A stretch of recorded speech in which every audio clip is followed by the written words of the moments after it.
Legend has it that there can be only one, but in Hollywood we all know there can be several sequels, 2 series, and a reboot, because today we're talking Highlander. Welcome to Popcorn Talk, featuring movie discussion, news, and interviews. Popcorn Talk, we talk movies. And now, here's Popcorn Talk's Guilty Movie Pleasure. Shing, shing, shing, shing, who wants to live forever? Yeah! We just rehearsed that sword fight routine as much as they rehearsed their sword fighting routines for the movie. Yep. I think. Yep. From what I could tell by watching. We know a little secret, though, as to why they're so wonky, but we'll get to that. Hey, everybody, welcome to Guilty Movie Pleasures. I'm your host, Ben Begley, and with me, as always... I'm Jesse McIntosh. Yeah, thanks for being here, Jesse. Hey. We're back. Yeah, we did it. We like to throw our audience off where it's like, oh, is it going to happen this week? Yes. Oh, no, it's not. Yes. Just arbitrarily. Keep them on their toes. Keep them guessing. You don't know what you got till it's gone. And that's what someone said. And then you definitely know what you got when it comes back. And then when it's back, then you know that that's what you had and now it's there again. Mm-hmm. Listen, can you put all that on a t-shirt? Yeah. Okay. I sure can. Perfect. XLs only. Yeah. I spent the last 2 weeks of my life trying to get a hold of the movie Pixels. You've been looking for that. I've been looking for it. You just go to Amazon and you type in Pixels. I should have done that. I should have asked you. I should have reached out. How do I get You've just the movie been going Pixels? store to store? Just been looking. That's a deep cut for all you fans who have the Pixels running joke. Mm-hmm. I told you I worked with the director of Pixels, right? No, you I did should have not. brought up your obsession with seeing Pixels. When did you work with the director of Pixels? On that show that I signed a bunch of NDAs for that I can't tell. You can't talk about it? I almost said the name on here and I would have been screwed. Mad Men? Yeah. Cool. Mad Men. The reboot of Highlander. No. Yeah. Ladies and gentlemen, today we are talking the 1986 classic swordplay fantasy film, horror film, strange accents galore. Sean Connery is an Egyptian Spaniard. Highlander! Mm-hmm. Yes. This has been hotly requested a few times for our show. And I had never seen it until now. And I have to say, I loved it for its 80s cheesy charm and its bonkers camera angles that it does. Like, it does all these strange... Yeah. It reminded me a little bit of, like, Darkman, like these strange Sam Raimi-esque, tons of Steadicam movements. I just thought it was shot really cool. And there's a lot of fun, bonkers elements to this movie where I was like, what is happening? But I don't fully understand, but I don't care. Look, this is... My reaction to this movie was, this is a mix of, like, someone really trying something, a high-concept plot idea mixed with The Room. Yeah, it felt like that, yeah. Right? It was like almost... They're not in on this joke, I don't think. But this is a joke, right? Yeah. I mean, but they clearly had an idea and wanted to do something, and like you said, the cinematography is like notable. The battles are pretty like high scale, like big scale for that time. Sure, for sure. The like dual timelines is pretty like modern, ambitious. Yeah. So I don't really know what to make of this. I don't know either. But it was such a strange mix of like, oh, this is interesting, and what in the world were they thinking, and what is going on? Steve, do we have the that clip I emailed? Are we allowed to play that? I don't remember if copyright stuff gets us in trouble. Okay, I sent in an email. It's there's a specific scene. Once we get into it, I do want to just show the audience who's. Oh, okay, never mind. Well, I'll just explain it later when we get to it. Because there's one scene that's a flashback to a duel that suddenly becomes like this slapstick comedy scene out of nowhere. Yeah. And so it's such a mishmash of tones. I had a great time watching this, but it's ridiculous. And two of the biggest things that stick out to me before we even get into the plot are Christopher Lambert. We were talking briefly about this beforehand. I don't understand how he got cast in this, because we both read online that he could barely see without glasses. So when he's fighting in these sword fighting scenes, that's why they're so kind of hesitant and weird and like clunky, because he genuinely can't see what he's doing in these sword fight scenes. Yeah. And on top of that, he didn't speak English. They had to teach him all his lines because he's French. And it's like, whoo, I get if he signed a contract, because the producers were just dumbfounded when they found out he couldn't speak English. That seems like that could be like a force majeure type clause where it's like, well, our actor can't speak English and he's medically blind without his glasses. What happened leading up to the signing of that contract? Did they have auditions? Who signed him to this contract? I'm so confused. Knowing that he can't see and he can't speak. Those are two super important elements to any movie, let alone a super physical. Like, I don't understand. I've gotten screwed going into an audition having an accent that I can only sort of do on my resume. Yeah. Like, if I have, like, New York on there and I come in like, hey, I'm doing some New York. I'm just doing kind of like a generic New York. They're like, yeah, that's not New York. That's not it. That's just a Saturday Night Live version of it. Okay, cool. I could get a dialect coach for that. But teaching someone English and how to sword fight while your vision is completely blurry without glasses, and did context not exist in 86? And it's not like this was Sylvester Stallone. No. What we I don't understand. Like, we didn't know what he had done. He had done a bunch of beforehand. French films and then the Tarzan thing. But you're not selling a movie based on this guy. No. What? Why do you cast him? I don't know. Because, like, even though Arnold, his accent's very thick, and in Hercules in New York, he barely spoke English. But then with, like, Terminator and that, they figured out ways, and he's just such a huge presence and so badass that you forgive the fact that in some of his earlier work, his acting's a little stilted because he's awesome, right? You know? And, like, Van Damme, his acting isn't always the best, but he can roundhouse kick like a mother, you know? Yeah. This guy can't even sword fight, which is the main thing for a Highlander. It looked like a high school play production, the way they were sword fighting. And it was so embarrassing. At first, I just thought, oh man, it must just be because choreography was more limited back then. I'm like, no. No. Because, like, the choreography in Princess Bride with I am Inigo Montoya, that scene's pretty rad. And, like, there's other movies. Errol Flynn's Robin Hood has better karaoke than this. You didn't know that. Errol Flynn loved karaoke. Much better karaoke. So, anyway, and the second thing is Sean Connery coming out, then revealing his name is Juan Ramirez. Sure. And then revealing he's Egyptian as well. So he's an Egyptian Spaniard that talks like Sean Connery and just wears eyeliner. What is going on? So, yeah. It's the best and the worst all at the same time. It was so confusing. And the scene where they're running on the beach and Christopher Lambert is like, ha ha ha, yeah, chasing after him and, like, his shirt's hanging open. I was like, is this going to become a romance? I mean, I'm fine if it does, but it definitely seems like they're leading up to a romance between Juan Ramirez and McLeod. I'm sure that we'll get into all of this. Oh my God. Sean Connery, when he came in and identified himself as a Spaniard, it made me uncomfortable, first of all. But now realizing that they cast a Frenchman as I guess they just didn't care about anything.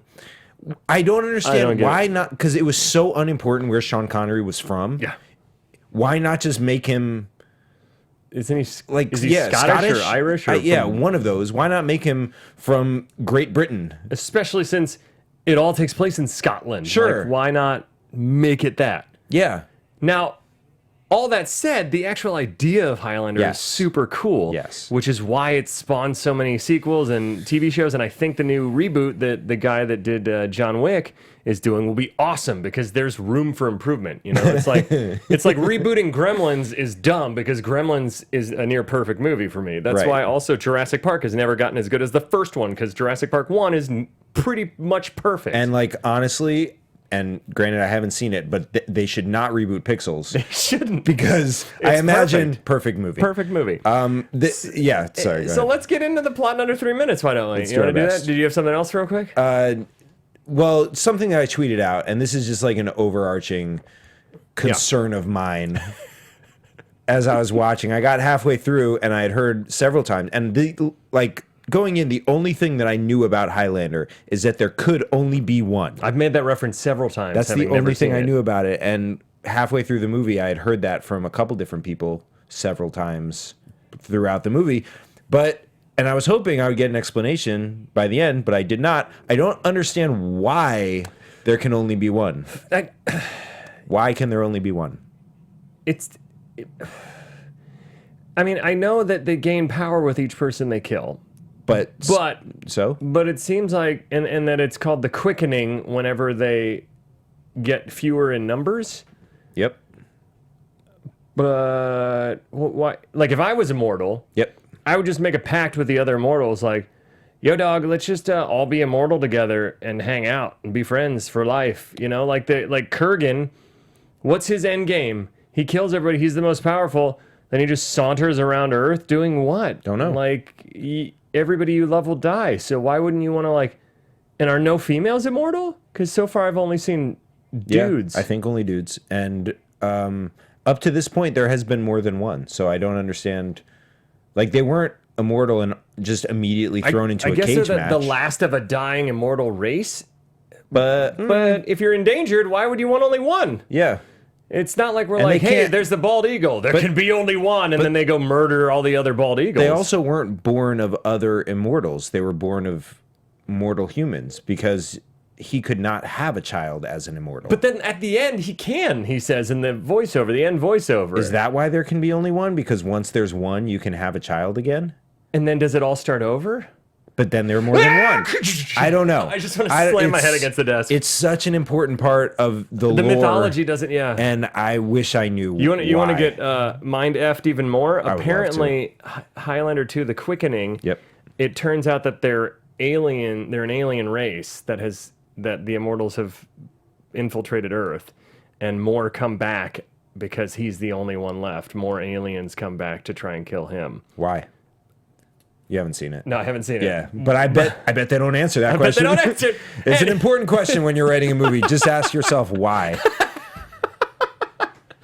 And try and write it in somewhere. Again, before anybody who's a diehard Highlander fan gets mad, I think this movie's... Look, we both enjoyed this movie. I enjoyed the we shit both out of enjoyed it. this movie. I just have like some pretty major questions. major and basic questions. This movie had me at Queen doing the soundtrack. I was like, all right, swords, Queen, Sean Connery. This movie had me when the guy did 20 backflips in the parking garage for no reason.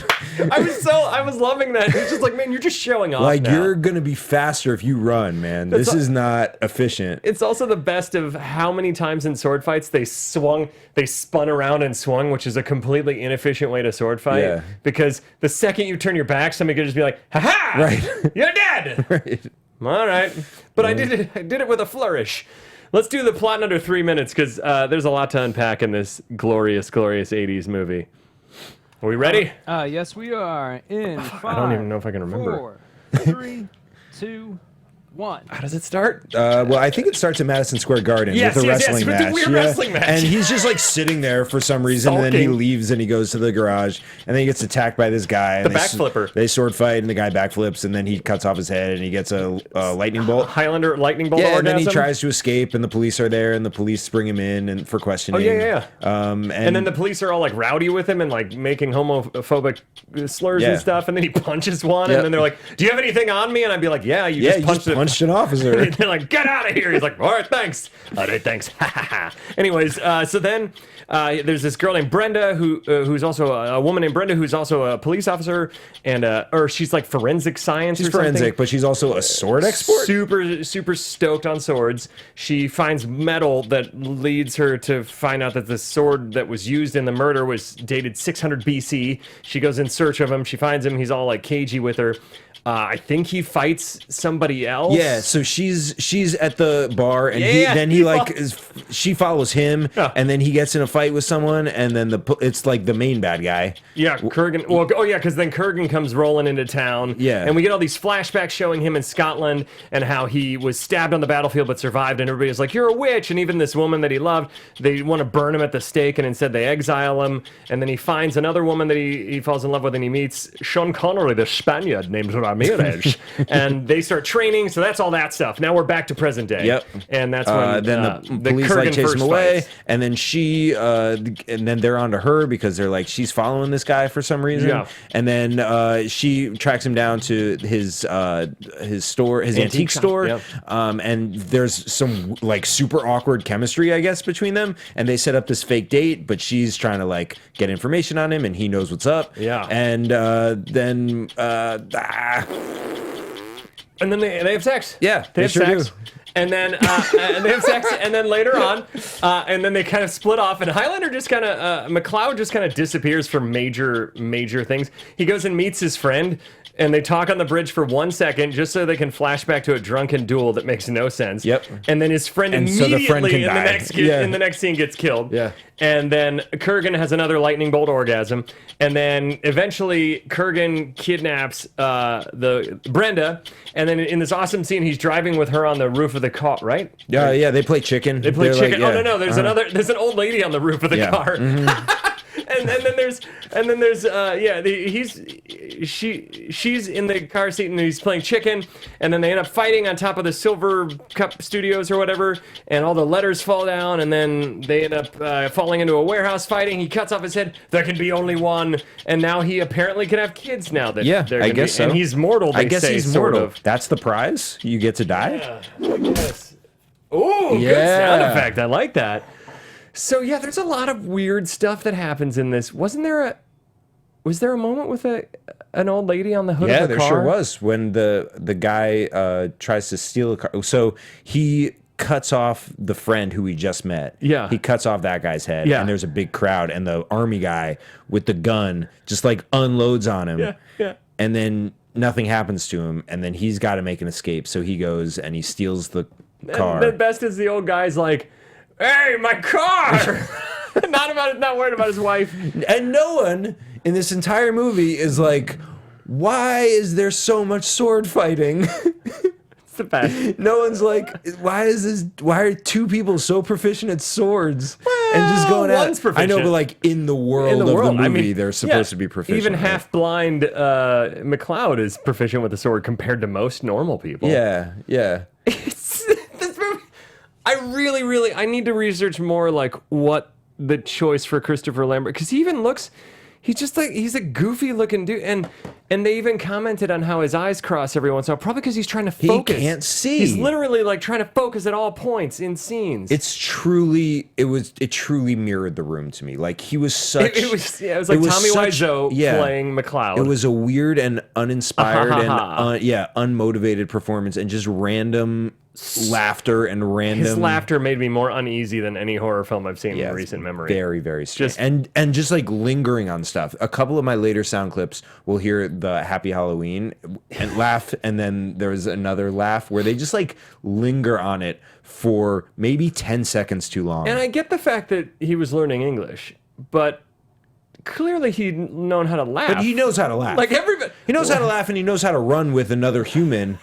But for some reason, it looks he knows like how to run with another he human. looks like a baby deer, just like finally figuring it out, and just like I know how to move now, and I don't understand why he looks that way. He looks like a kid that first got on the beach and was like, "Stand!" Right. His arms are flapping, and he's just so excited. Right, he's experiencing everything in this movie that he does is his first time experiencing that thing.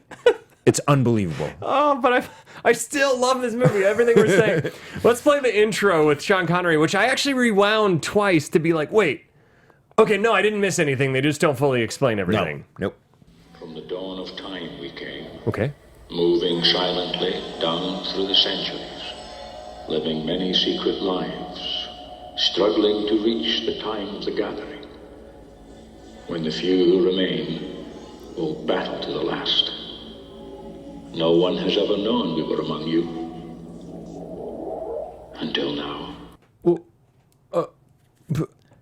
Okay, but not true, because several people knew, because they were the immortals, like, should have died and then they didn't. Yeah. And this happened in front of several people just that we saw. So I imagine they encountered a lot of people who knew. I guess it is you battle to the death and then you spawn the next immortal who then spreads their seed, but then you'd all be from the same lineage. Right.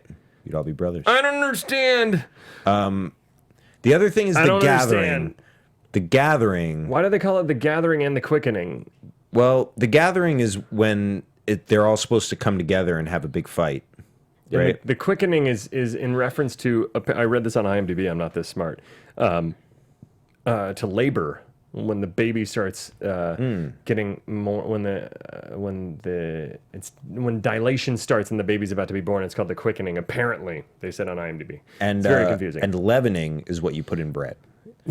It's unrelated to this. Yes. But so the gathering, I didn't like. They made it into some like everyone will for some reason be drawn to the same spot and have like a battle royale. I guess so. And it didn't really feel like that. It felt like they just all happened to be in New York. You know what I mean? Like there was nothing calling them there. They just happened to be there. It wasn't like a beacon like in No. Rampage with Dwayne The Rock Johnson when there's the beacon bringing all the monsters. Right, yeah, there was nothing that brought them. And then, like, I imagined that they would all be fighting each other at the same time. That's the tension I thought was being built when he was making friends with these people, is I thought that they were going to have to fight each other. Yeah. And then they never, it just turned out to be a bunch of, like, one-offs. Yeah, like, because there would be something, and I don't even know how Sean Connery returns in the second one, but I guess we'll find out. Yeah. If we ever watch it. Yeah, let me know.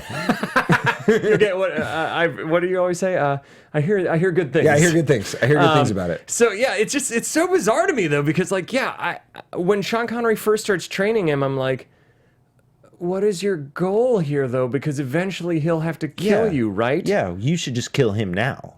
But then some of them are buddies. So like, is it just like they're biding their time until they have to be like, all right, I gotta cut your head off? It seems like a tenuous relationship to have. Like, would you and I be able to have such witty banter on here if we knew at some point one of us would have to cut the other's head off? Only one witty banter. There can be only one host of Guilty Movie Pleasures eventually. Now there are none. And it could be any time. We don't like. Yeah, what I certainly wouldn't do is let you practice witty banter. I would not do that. Yeah, like what if we killed each other off by witty banter instead of? Yeah, I wouldn't rehearse with you. You would win. That's not true. If it would was, be a if it was yelling, highly contested. If it was yelling and making annoying DJ sounds, I would win. You for sure would But win if that. it was Channing Tatum impressions or witty banter, you got that. My two skills. My two skills. I have exactly two of them. So, all right. So where do we even begin with this? The first scene where I don't know why it's a wrestling match. Originally, I guess it was supposed to be an NHL hockey game, but then they wanted to focus on the violence of the hockey. So the NHL was like, no, hockey isn't violent. All right. Well, that's the only reason people go is for the fights. It is. And the wrestling match is so focused on that I thought it was going to pay off somehow. I was actually like, the beginning of this movie got me super hyped because it looked like an actual, like, it looked like a wrestling match that was shot for TV. Like, it looked cool. Yeah. And I don't even watch wrestling, but I was like, oh, this is going to look cool, this movie. It does look cool. It does look cool, but that, like, set the stage, and that got the hooks in me right away. One of them was going to be... I thought he was waiting because one of them was going to be the Highlander or whatever, or the Immortal. Right. But instead, it's just some random dude that chases him in the parking lot. He just goes down to the garage and he has a goofy fight. Here's the thing. If you're going to go to a wrestling match to find this other Immortal, did he go to this wrestling match to find the Immortal, or did he go there to the wrestling match because he loves wrestling, and then he got pissed off and was sulking the whole time because he knew he had to chop off someone's head after this, and he was just trying to enjoy some wrestling? I would lean towards the second. Okay. That he was just trying to like decompress. trying to and he was decompress, and like, he's nah, like, I can't. I gotta kill someone later. I gotta go have a lightning orgasm. Yeah. Those really make me sleepy. It definitely takes it out of me for sure. They have this My favorite thing though, when he like decides that he's got to go kill the guy and he leaves the wrestling match, you can hear they looped in the background someone being like, "Hey man, where are you going?" Like no one cares. No one cares. Nobody cares, especially if you're in the aisle. They're like, "Oh, thank God, Thank God. I can stretch out." But no one's like didn't even notice keeping that. an eye on strangers and being like, "Hey, match is going on, bro." It's not intermission, bro. Yeah, this is really weird. So this first fight sequence is amazing in the parking garage. There's some really great stuff in it where like, but how are the cops not called sooner? They're hitting the sprinklers. They're hitting steam like hot air, like steam gas lines. The cars are being all set off. It's a pretty cool sequence they have going on, and there's some stalking elements, and then he ends up cutting the guy's head off, and literally I was like, this is a Highlander immortal orgasm is what it is. I know I keep saying that, but he raises up like, and it's just like super weird, and just this bright light comes and all the cars start exploding and just craziness, and it's like, that is the most destructive way to gain power. Yeah. It's just like, what? Why does all that happen? I don't know. Maybe he got the power of the cars as well. He just gets all power around him. Any kind of electrical power. That's why they wanted to do it in the garage. So that happens. Then he gets arrested by the police, like we said in our 3-minute thing. The police are really rude. Yeah. Really not PC with some of their comments about him searching for a blowjob in the parking lot and then cutting off the man's head because he didn't want to pay. It's like, that's extreme. That doesn't check out to me. It doesn't check out at all. Just run away. Yeah. I mean, They were on the right track with the orgasm, though. They were. kind of felt that vibe from him. they felt that vibe of that after immortal orgasm He glow. was sleepy and he had to pee. See, you win. Oh, there can be only one.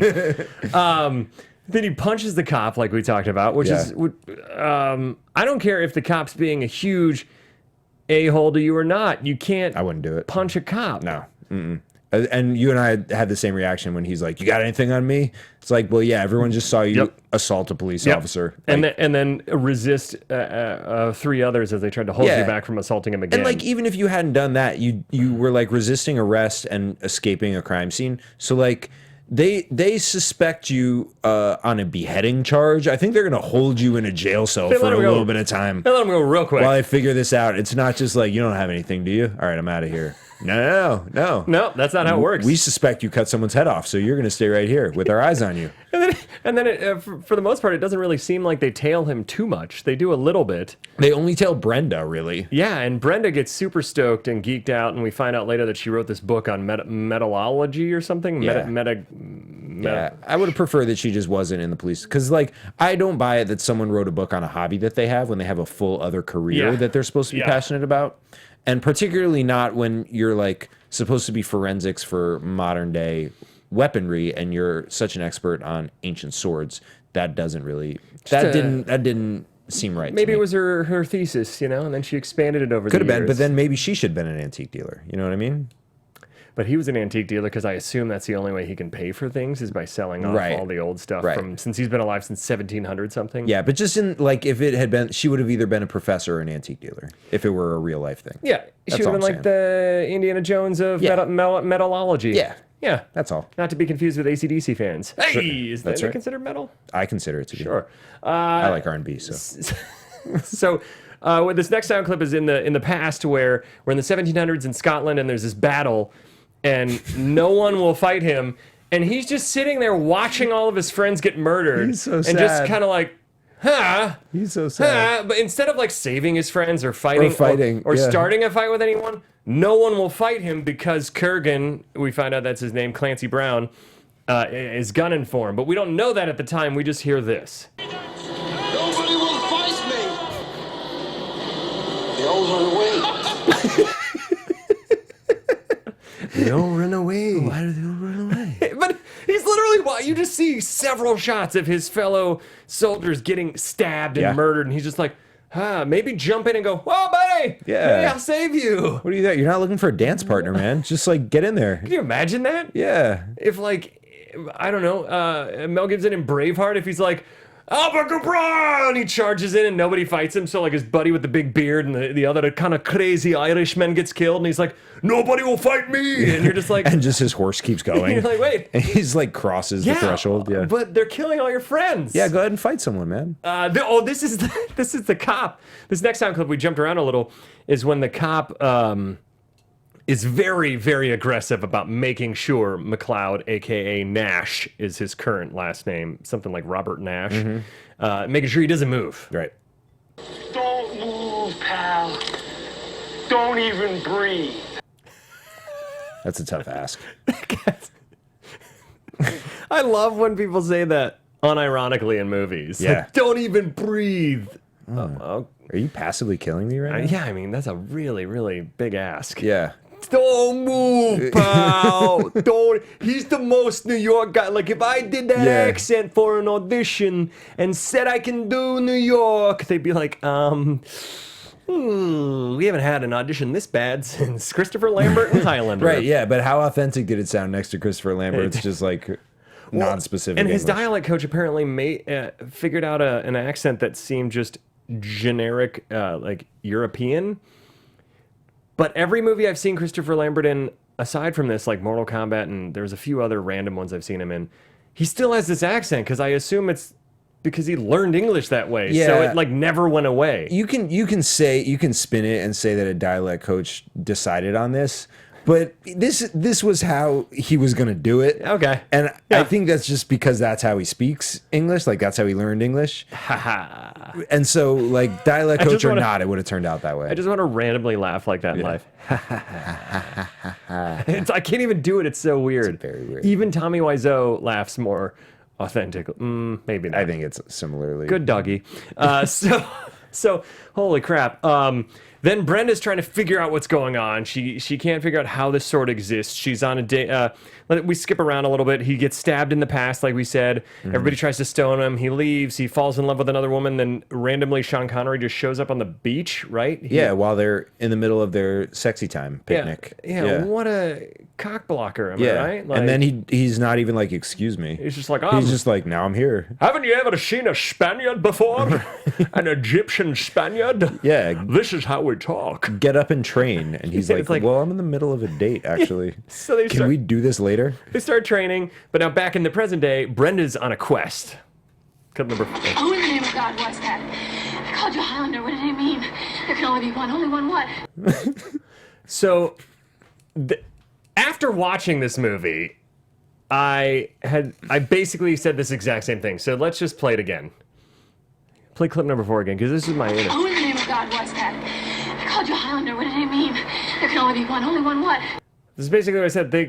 What in the name of God was that? Yep. They called you Highlander. What does that mean? There Yep. can only be one. One what? Yes. Is what I felt at the end of this movie. Yeah. And I would like to just point out again, none of the questions she asked are, why were you sword fighting somebody in the middle of New York? Yeah. None of those questions were that. Not, who is that guy? Why does he have a sword? Why do you have a sword? Yeah. It's, why did he call you Highlander? Who cares? Yeah, that's not the big thing here. I mean, maybe there can only be one after you ask the logistical questions. Yeah, find out why. Are you, like, I would evaluate, am I in danger right now? Yes. Like, you seem a little nefarious. Yeah. Should I be around you? Yeah. You're suspected of beheading and you're carrying a sword. How I are don't you wanna be constantly carrying a sword? Yeah. His outfit's hilarious in this. Yeah. This like accountant's weird. It's like a Trench coat with a- yeah. that's tied way too tight with mom jeans and white sneakers. Yeah, it's good. It's the best. It's really good. It's the best, and he's got bangs for days. He's got the stringy bangs. So Clancy Brown in the past, aka Kurgan, kills him, and then he survives. But if he knew he had to behead him, why didn't he just behead him in the past? Whatever. Correct. And then And then why he- did he just leave for centuries? Why didn't he? Yeah. I guess maybe this is the gathering. But we never see what lures them. So But he kills Sean Connery. Why can't he kill Highlander? and then I don't know. I don't know. And then they fight in this like kind of like shipyard, not shipyard, but like it looks like a train depot or something. Sure, yeah. I don't know. There's a bunch of abandoned stuff. Yeah. And then the helicopter shows up and he runs off. And then there's it's hard to remember because it jumps back Yeah, and they're forth so jumping much. back and forth a little bit. Long story short, he goes in and Kurgan in the past comes to the castle and starts fighting Sean Connery. And every time he hits the stones, everything blows up. Like the castle just starts falling apart. Yeah. Which either the structural integrity of that castle was very weak or he's getting stronger. I mean, and incredibly, the stairs remain. The stairs remain so that he can stairs are cut off Sean Connery's head. The sturdiest part of that castle. And then they never show him like approach the woman or whatever, but then we find out later he did some really awful things to her, and then she just never told Right. McLeod, which is nuts. Like, what? Yeah. Why is that a necessary detail? Yeah, it wasn't. What's the We Are Brothers? This is Sean Connery explaining that they're immortal. Oh, okay. Not So this explaining is it, but- prior to Sean Connery getting killed, Yeah. and this is about as much explanation that happens in this. We are the same, McLeod. We are brothers. Brothers! It's just so triumphant. I don't know why. He was just they're not brothers, but he was so excited to be fraternal with him. Yeah, he was real pumped. And Yeah. then this is also Sean Connery, right? About telling him how he can't die. I believe so, yeah. And I think there's an awkward laugh in here. Oh, I'm so excited. Let's play this one. You cannot die, McLeod. Accept it. Hate you.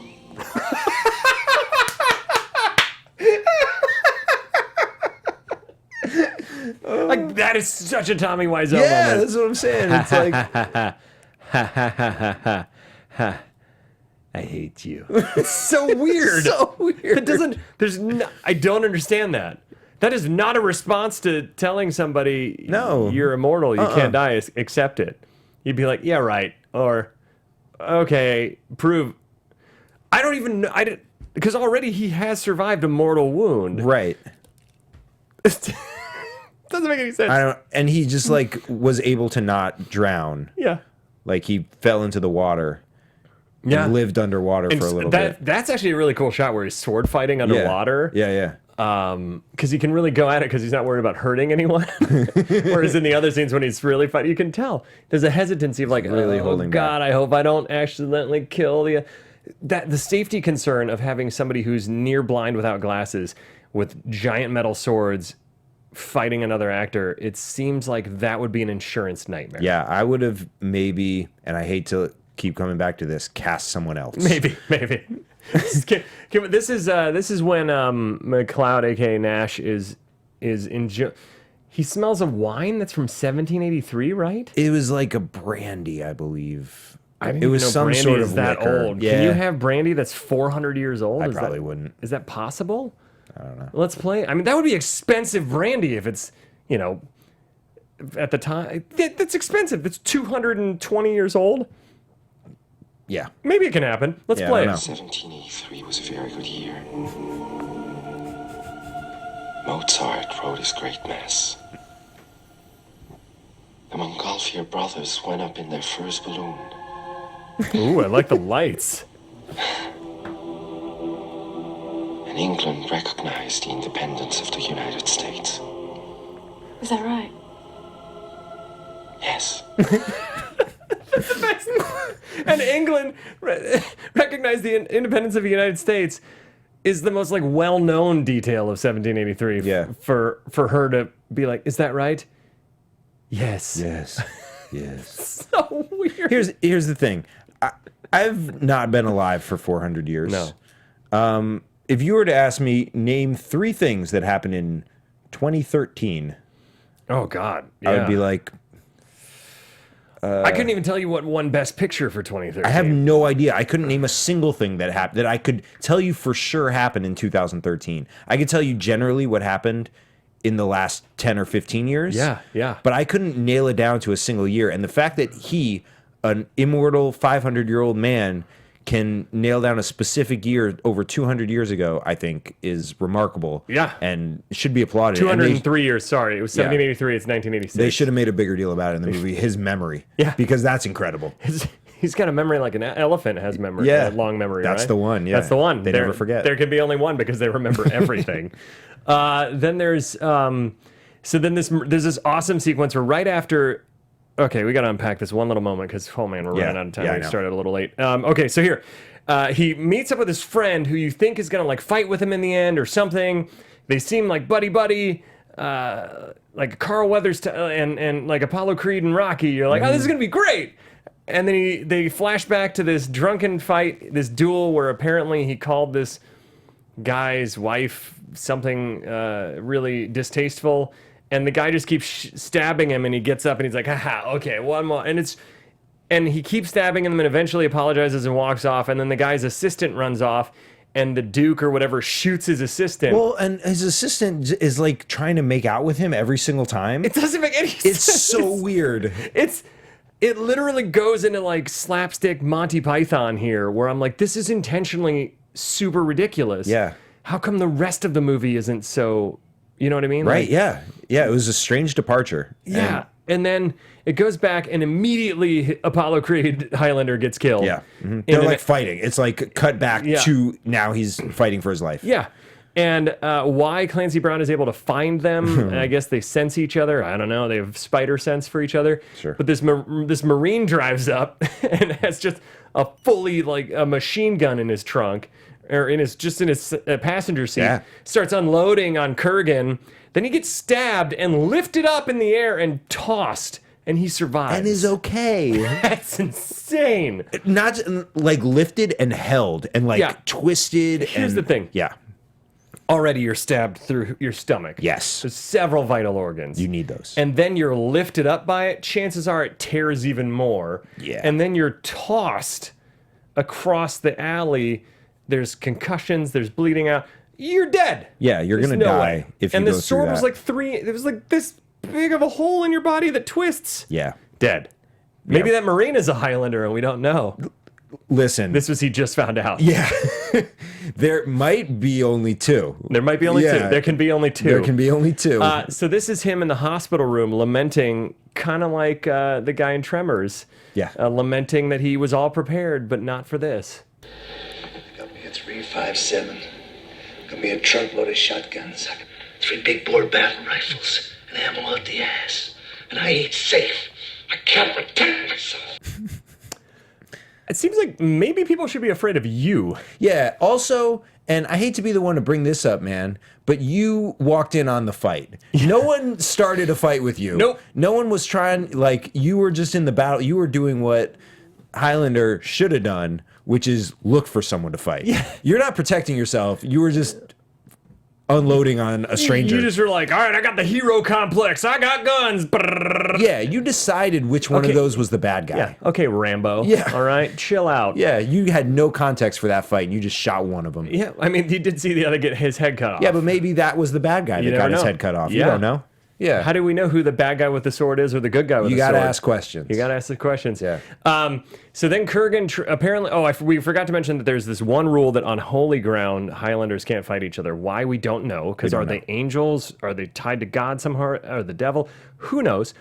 But there's this Kurgan comes in and he's super rude to all the nuns, and he's a creeper, and he's being a giant jerk, and he shaved his head in a really weird way because the Marine gave him they made a sketch off of the Marine's description, and it's in the newspapers now, and so now he just looks even more conspicuous and awesome. Don't get me wrong, Clancy Brown is awesome in this He sells movie. paper clips in his. He has paper clips in his neck that bobby was pins. slit by Sean Connery back in the day. So can we play clip number 9? Happy Halloween, ladies.